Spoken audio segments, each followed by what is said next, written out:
Oh, faithfully conveying value by interpreting great books from around the world. Hi, this is Sally's Book Talk. Chinese sci fiction writer Liu Cixin has a famous novel called The Three Body Problem. In his universe, a principle drives the story forward, known as the Dark Forest Theory. It basically says that in the universe, various civilizations exist. They rarely meet each other but are mutually hostile. Once they discover each other, they fight to the death. Are there other civilizations out there in the universe? Is the relationship between different civilizations really that cruel? Well, we don't know for sure. But if we apply this theory to humanity, what would happen? Can humanity escape this dilemma? As early as the 17th century, English philosopher Thomas Hobbes pondered this question and published the answer in one of his books. That book is what we're discussing today, Leviathan. This book is closely tied to the author's experiences. In his autobiography, Hobbes said he had a twin named Fear because he was born in 1588. At that time, England was at war with Spain, and his mother heard about the possible Spanish invasion and got frightened. Oh, let's, she gave birth prematurely to Hobbes, and grown-up Hobbes inherited his mother's timidity. At the slightest political unrest, he would flee to another country to save his life. Perhaps it was thanks to this that Hobbes lived to be 91 years old. That said, the timid and life-cherishing Hobbes was exceptionally brilliant in his scholarship. He received a solid classical education, translated the famous Greek historical work, The History of the Peloponnesian War, into English, and in his later years, he completed the translation of Homer's epics. But Hobbes was not a conservative old pedant. He was fascinated by new disciplines like mathematics, geometry, and physics. Trendy thinkers like Galileo, Descartes, and Bacon were his regular associates. This unique intellectual background gave Hobbes, on one hand, a humanistic concern for how people should live. On the other hand, it gave him a fresh materialist perspective when analyzing problems. These two traits are fully manifested in Leviathan. Besides, the English Civil War in the 17th century was an important historical backdrop for the publication of Leviathan. In 1642, King Charles I led his army to fight against the Parliament that defied him, thus beginning the 9-year Civil War. During this time, the civil unrest in England made life miserable for the people, and everyone increasingly realized how crucial a government that maintains stable order is for a happy life. Although Hobbes fled to France shortly after the Civil War broke out, he didn't just watch from afar. Instead, he kept a close eye on the British situation. He pondered solutions to help England escape its troubles. And in 1651, the very year the Civil War ended, Hobbes published Leviathan, sharing his political ideas with the world. If we had to sum up the core of this book in one sentence, it's that life without a state isn't worth living. Next, let's explore the general framework of this book.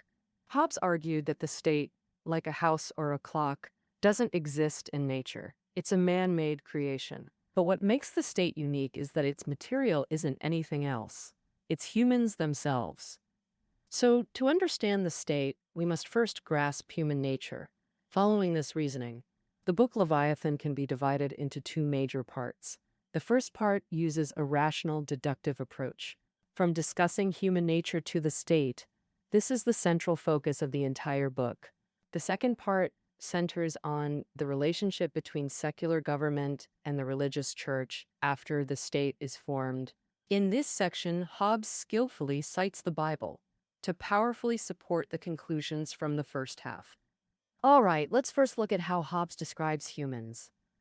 In the Christian tradition, humans are made in God's image, so by nature, they're superior to other animals, often called the crown of creation. But with Hobbes, it takes a sharp turn. By nature, humans aren't much better than animals. Overall, there are three characteristics. First, humans are animals that survive based on senses. Second, humans are desire-driven animals. Third, humans are animals that pursue power. Let's examine the first point. Hobbes claimed that the human mind is like a blank slate. All information it gets comes only from senses, with no innate knowledge. In his view, things in nature collide aimlessly in mechanical motion, and when matter hits our sensory organs, we experience sensations. For example, humans see things because light stimulates our eyes. Hobbes understood this process as the movement of light particles striking our retina. So-called ideas are just long-lasting impressions of sensations in our minds, and rational thinking is the motion of these ideas in the brain. So, concepts like good and evil, right and wrong, often vary from person to person. Humans consider things that feel good as positive, and the opposite as bad. Now, let's look at the second point. Why are humans desire-driven animals? What about animals? We often say life lies in motion. If Hobbes heard this, he'd completely agree. He believed human motion has two types: involuntary ones like heartbeat, breathing, digestion, etc. The other type is fully controllable, like speaking, walking, waving, etc. What drives these motions is the desire to seek pleasure and avoid pain. More precisely, if something brings pleasure, we actively pursue it. Conversely, if something causes pain, we quickly avoid it. Both humans and animals share this behavioral logic. That said, while both are desire-driven, there's a crucial difference. Animals focus on immediate pleasure or pain, but humans think ahead. Looking forward, lions eat zebras when hungry, yet they often coexist naturally. A full lion won't attack zebras regardless of their numbers. For zebras, lions pose great danger but can be calmly tolerated when not attacking. Humans differ. We seek both immediate satisfaction and future happiness. Take refrigerators. They store uneaten food to satisfy future desires. Third, humans are power-pursuing animals. Satisfying desires requires means. We call these means power. Power has two types: natural power like strength or intelligence. For example, physical strength lets me forcibly take bread from others. That's power. The second is instrumental power like wealth status, enabling indirect power acquisition. Back to the example. If I'm not strong, I pay someone to take the bread for me. With money, you can command the first type of power. The first type of power, we know human desires are endless, but people can't stay young forever. Strength fades, intelligence declines. Therefore, the pursuit of the second type of power becomes truly endless, continuing until death. So what happens when such humans live together? Ancient Greek philosopher Aristotle famously said, "He who lives outside the polis is either a beast or a god," meaning humans naturally form societies or states when gathered. A highly influential view. Even in the 16th, 17th centuries, many still regarded this as gospel truth. It wasn't until Hobbes that this view was profoundly challenged. Hobbes didn't believe states were natural. Before states, humans lived in what he called the state of nature. In this state, everyone had a fundamental right: self-preservation. This meant absolute freedom! Anything goes for survival, with no one to stop you! People were also absolutely equal, though some might be physically stronger in resource conflicts. Even tigers nap. Once asleep, the strongest become vulnerable, so no one held absolute advantage. This might sound idyllic, a utopian escape from worldly troubles, but Hobbes argued the state of nature was horrific, with people fighting like wolves. He famously described it: life is solitary, poor, nasty, brutish, and short, under constant fear of violent death. Why such deadly conflict in the state of nature? Why couldn't peace prevail? Hobbes identified three motives: competition, diffidence, suspicion, and finally, glory. First, competition causes war. Limited resources force survival struggles where weakness invites attack. But let's dig deeper. Suppose in humanity's earliest stages, when populations were smaller and Earth's resources relatively abundant, would competition cease? According to Hobbes' observation of human nature, not even this temporary peace would emerge, because humans can plan for the future. Therefore, human desires are infinite. Satisfying current needs is never enough. People always prepare for future days. Resources remain scarce, and conflicts inevitably erupt. Remember, Hobbes didn't condemn human nature. Combativeness and selfishness don't cause war. Excessive desires beyond reasonable needs do. The second factor is human suspicion. We often say the best defense is a good offense. In the state of nature, since everyone can use any means to survive, all can attack or harm others. In this situation, the surest path to lasting safety is to strike first. Better to betray others than be betrayed. Thus, actions meant to ensure safety escalate into total war, just like the dark forest theory mentioned earlier. To avoid becoming another's victim, either hide thoroughly or shoot at the slightest sign of danger. The final motive is glory. While it causes conflict, the pursuit of honor can drive people to fight to the death. Glory essentially means your excellence being acknowledged, with others recognizing your superiority. As power-seeking animals, humans constantly compare themselves, craving higher honor. Recognition brings power's thrill and dominance over others. Critics argue we've never seen constant fighting. Even uncivilized tribes don't behave this way. Hobbes anticipated this, stressing the state of nature isn't about constant fighting or civilization levels. It's the human condition's baseline. For example, even under legal protection, we lock doors at night. Or how people, set bank card pins without telling even family members. When doing this, we don't actually suspect neighbors or relatives of being thieves. But humans are inherently distrustful, seeing others as potential enemies. This can't be changed, so the state of nature always lurks beneath. So in the state of nature, besides constant conflict, are there any rules at all? Yes, though no state-made laws exist here, some rules still guide behavior. Hobbes called these natural laws. These rules aren't divine. Any rational person using common sense would discover them. Following them maximizes your chances of survival. Hobbes identified two key natural laws. First, pursue peace until war becomes unavoidable. This makes sense. Life preservation is our core drive, and violence threatens it most. Who wouldn't prefer peaceful sleep over constant fear? Ultimately, peace best serves human interests. But if others reject peace, violence becomes justifiable for survival. Like modern laws allowing self-defense in crises. Per the first law, peaceful coexistence best serves human interests. Hence the second natural law. To achieve peace, people must compromise, abandoning the do-anything-to-survive mentality. That mentality satisfies survival urges but triggers war, ending in mutual destruction. So for peace, everyone should disarm and compromise. For instance, I don't want others stealing my bread.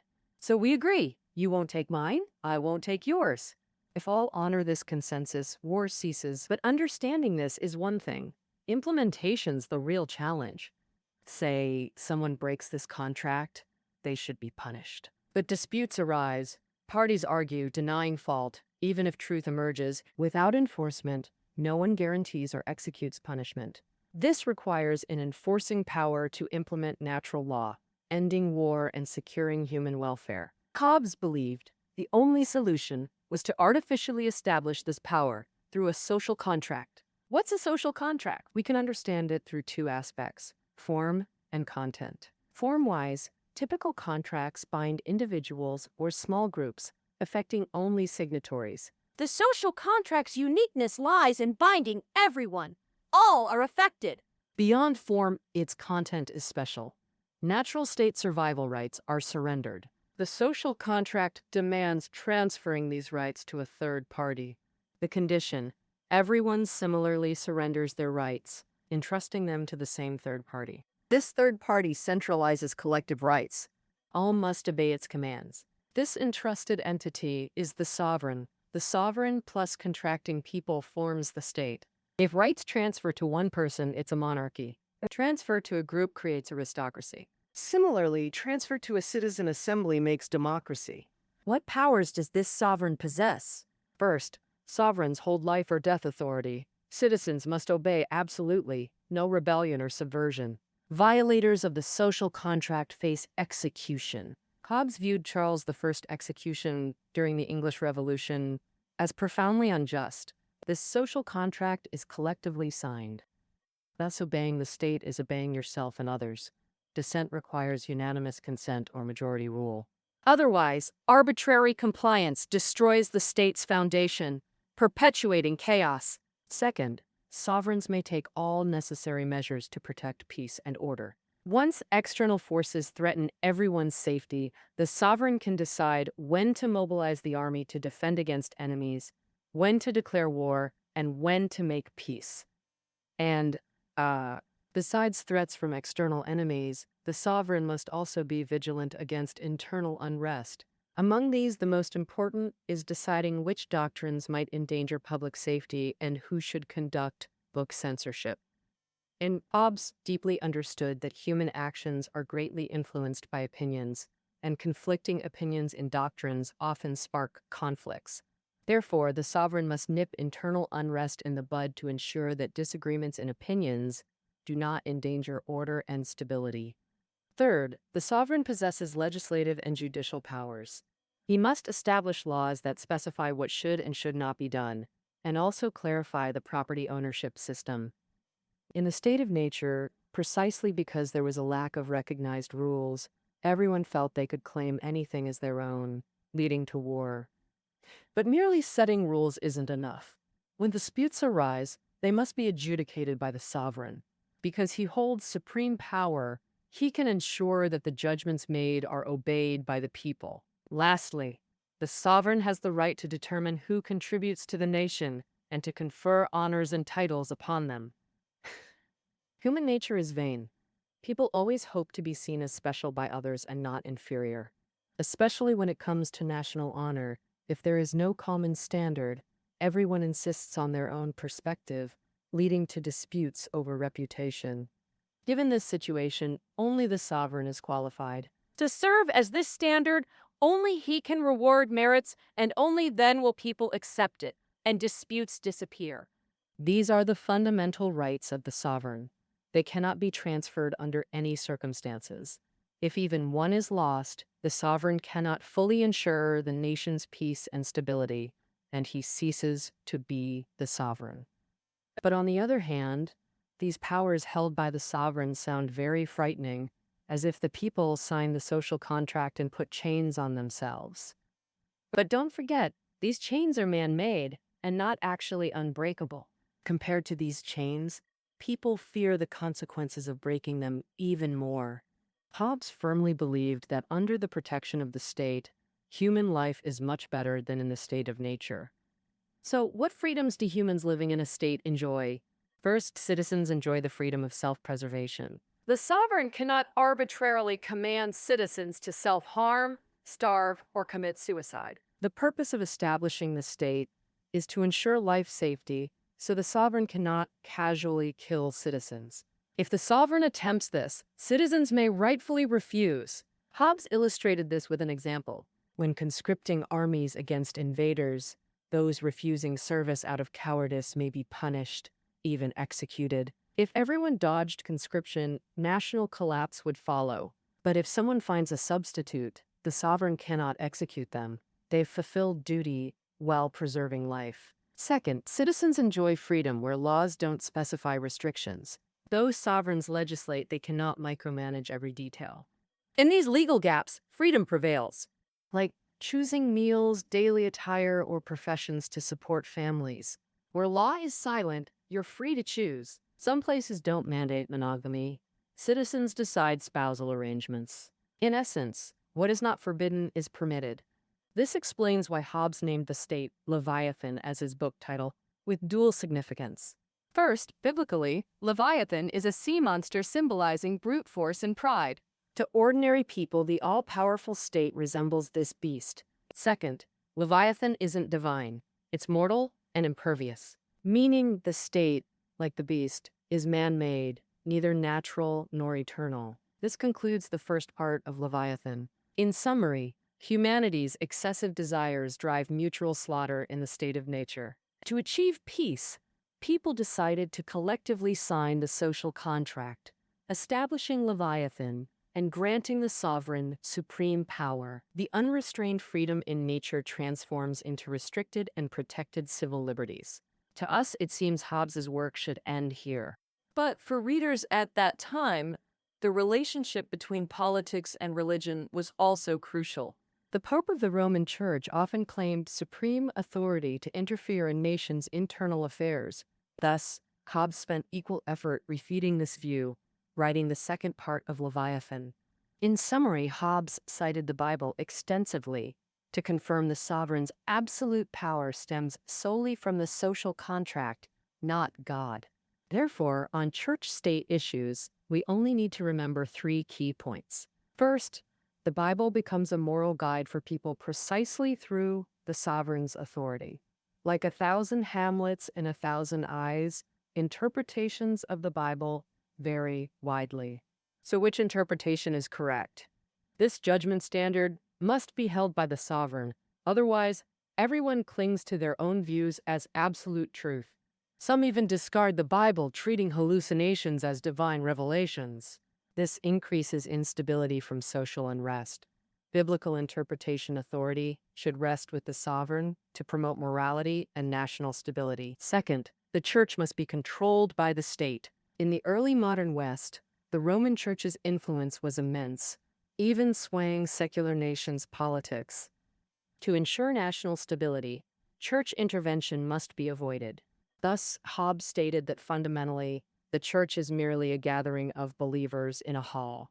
Since all assemblies in a normal state require sovereign permission, the Christian church is no exception. On this level, the church has no grounds to interfere in state politics and must obey the sovereign's arrangements. Third, the sovereign's authority is higher than the pope's. Hobbes called the pope-ruled realm the kingdom of darkness, viewing the pope as a deceiver who misleads for secular gain. The Bible is like a black cloth over the eyes of the soul, making things obscure. The Pope and clergy abused the Bible, either fabricating demonic rumors or creating hollow experiences. Their philosophical aim was to undermine the sovereign's authority, attempting to create a state within a state. Therefore, the sovereign should expel the Pope's influence to bring light to devout Christians. And here we are. That concludes our introduction to Leviathan. Finally, let's examine the book's impact. First, during the English Revolution, the newly published Leviathan was notoriously politically incorrect. Hobbes rejected the popular divine right theory, believing such flimsy doctrines weakened regimes. His correct approach, adopting the fashionable social contract theory, was deeply offensive. Conservatives branded Hobbes an atheist for Leviathan's materialism and condemnation of the Roman Church. Second, after the Revolution, when Britain democratized, Leviathan's reputation didn't improve. Hobbes granted immense power to sovereigns in this book. He also advocated monarchy as the optimal government. This staunch royalism made democracy advocates hostile toward him. Even in the 20th century, scholars condemned Leviathan's totalitarian undertones. Third, setting aside political disputes, Leviathan pioneered political science. Hobbes analyzed states like machines, focusing on functional efficiency rather than moral evaluation. This shifted political science toward value-neutral empiricism, founding positivist political theory. Lastly, Leviathan significantly influenced modern international relations theory. Though Hobbes didn't address international relations, the system of sovereign states mirrors his state of nature. While humans escaped nature by forming states, nation-states remain in that state during conflicts. Inspired by Hobbes, realist IR theorists argue, no permanent allies or enemies, only permanent interests. National security is supreme. Therefore, struggles between nations will always exist. Leviathan is a milestone work in Western civilization. Its subversion of tradition, examination of human nature, and insights into political life deeply influenced later thinkers. With this work, Hobbes, like Homer and Thucydides, has secured his place in the pantheon of human civilization. All right, that concludes our introduction to Leviathan. Reading notes are below the audio. We'll see you next time.